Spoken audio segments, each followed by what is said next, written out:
Hello and welcome back to Journey with Rebecca. My name is Rebecca, and on today's journey we're making dandelion chips. Now before you go roll your eyes and say, oh please, really? Yes, really.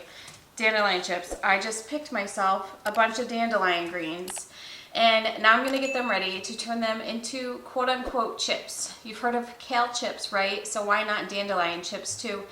They're so good for you, dandelion greens. They're packed full of vitamins and nutrients.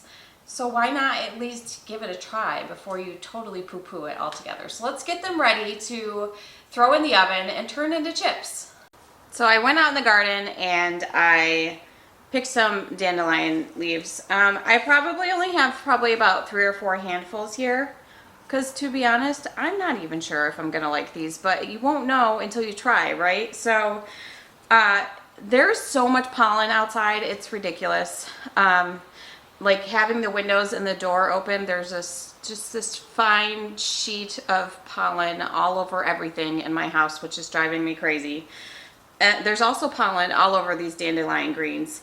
And, you know, there's debris and dirt. I picked these right out of the garden. So before I do anything with these, we're just going to rinse them off, put them on a flat layer on a dish towel, and then just pat them dry so we can get them ready to go into the oven. Again, it's important to note that you're picking dandelions that have not been chemically treated. These ones came right from my back garden. We don't use any chemicals in our yard, so I know these are safe.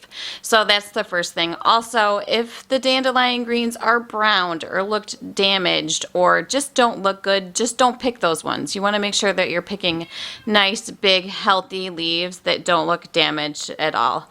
Like I've said before, the greens of dandelions are packed with vitamins. There's vitamin A, B, C, and D, as well as iron, potassium, and zinc, and they're just all around really good for you.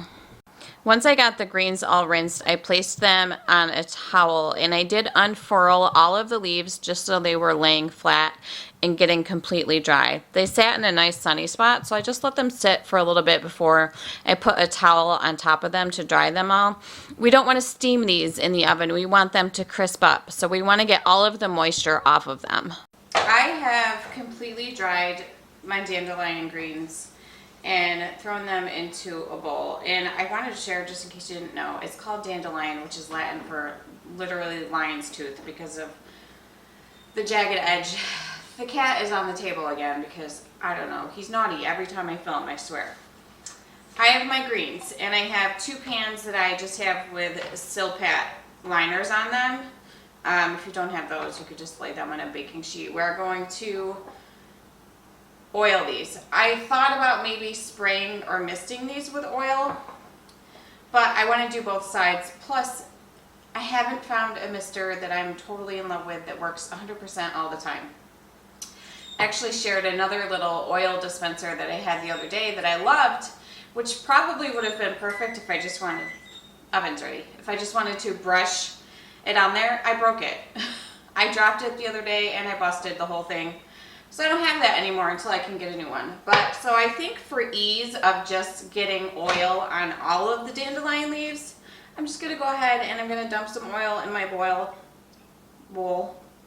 And I'm going to just mix it around with my clean hands because I want them all to be coated. So, you know, I'm not measuring the oil. I'm just making sure that I put enough on there to coat the backs and fronts of all of the leaves. And then I'm going to season them. You can season however you want. I think I'm going to do 1 sheet with just sea salt, and then I have another sheet that I'll do. I put together some sea salt, Cajun seasoning, and garlic powder. And I'm really wishing I had garlic powder from when I made some. I made garlic powder last summer, but I've used it all since then. So once all of my leaves are coated, I'm just going to lay them out flat on my baking sheet. It will be a little bit tedious, but that's okay. I'm just going to unfurl all the leaves and set them all out on my sheet, and then once they're all laid out, I can get them seasoned. again, you want these to be crispy, so I did make sure that I took the time to just unfurl all the leaves so that they were all laying flat, because I want these to cook evenly when they're oven. I don't want some of the leaves to be folded over and not cook evenly and not be crispy all the way around. So I did just make sure I took the time to do that extra step. I actually have enough here for one more batch, so once these are done, I'll make one more. So this pan here, I'm just going to sprinkle with some sea salt. I'm not going to try to go too heavy.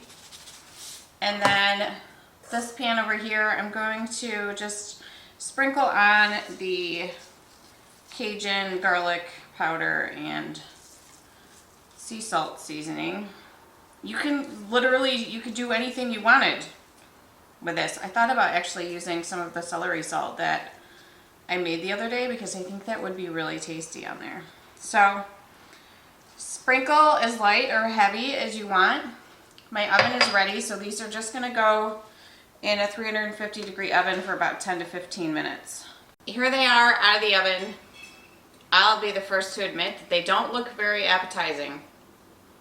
But it's not about how they look, it's about how they're gonna taste. I'm gonna let these cool down before I try them. Okay, so here's what I have. I have sea salt on the right side, my right side, and Cajun garlic sea salt on the left side. So, I told you 10 or 15 minutes, and you know me, I put them in the oven, and I didn't see what time it was, nor did I set a timer, because I am the worst. They probably took closer to the 15 to 20 minute side, but I couldn't tell you. Just watch them if you're gonna do this. All right, so I'm going to start with the Cajun ones. No, I lied. I'm gonna start with the sea salt ones. Okay, moment of truth.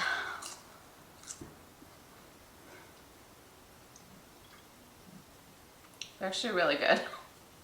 Surprisingly. They're like light and crispy and airy. And really good. Which honestly, I did not expect. Ooh, those are good. Yeah. All right, I'm won over. I think these are great. The Cajun ones are nice. They have like a little kick to them. But the sea salt ones are really good too. Actually, I might prefer the sea salt ones.